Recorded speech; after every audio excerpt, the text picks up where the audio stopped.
Et les alliés de l'Ukraine se réunissent aujourd'hui à Londres. On en parle avec vous, François Bedonnet. Encore une fois, est-ce que ce serait une nouvelle réunion pour rien?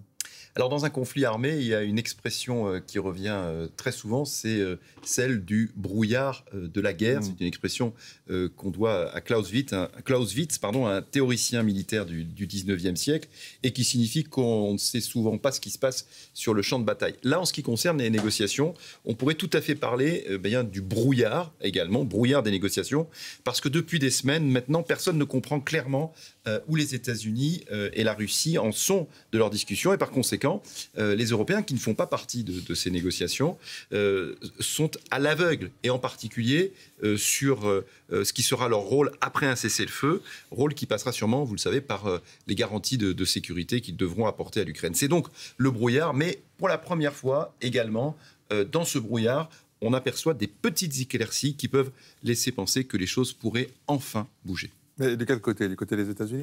Oui, alors on le sait, Donald Trump s'impatiente, il s'impatiente de plus en plus d'ailleurs, et pour aller vite, selon des médias américains qui ont pu consulter un document confidentiel, Donald Trump serait prêt, à reconnaître la souveraineté russe sur la Crimée, alors que selon le droit international, c'est un territoire ukrainien occupé, et il serait prêt également à s'engager à ce que l'Ukraine ne rejoigne jamais l'OTAN. Donc, pour résumer, Donald Trump lâcherait tout à Vladimir Poutine. C'est d'ailleurs ce qui lui fait dire qu'il pense qu'il y aura un accord dans les 3 jours, donc cette semaine.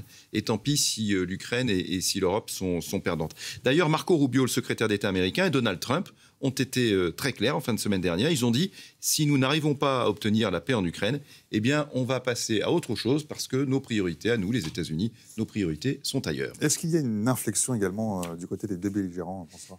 Alors oui, on va voir, ce sont des petites inflexions. Depuis le début des négociations, entre guillemets, Vladimir Poutine fait semblant d'accepter de négocier, mais dans les faits, il poursuit ses bombardements meurtriers sur l'Ukraine et il n'a absolument rien cédé. Et puis d'ailleurs, il a raison, puisqu'on voit que Donald Trump va peut-être tout lui offrir sur un plateau d'argent. La seule inflexion côté russe, c'est que Vladimir Poutine accepterait de discuter avec l'Ukraine, avec Volodymyr Zelensky comme président. Et ça, c'est nouveau. Côté ukrainien, c'est nouveau également. Volodymyr Zelensky se dit prêt à discuter directement avec Moscou. Jusqu'à présent, c'était indirectement, mais seulement après l'entrée en vigueur d'un cessez-le-feu. Donc vous voyez, les lignes bougent, elles bougent un peu, mais personne ne peut dire dans quel sens tout cela va aller, soit vers une proposition d'accord qui risque de n'être acceptable ni par l'Ukraine, ni par l'Europe, soit vers les États-Unis qui claquent la porte et qui laissent Kiev et l'Europe seuls face à la Russie. Ces négociations se font donc, on voit, sur une ligne de crête. Et c'est à Rome, ce samedi, qu'elles pourraient peut-être progresser, puisque Volodymyr Zelensky espère en effet y rencontrer Donald Trump lors des obsèques du pape François. Les obsèques du pape François, pour lequel justement Vladimir Poutine sera absent. Il est très mal. Voilà.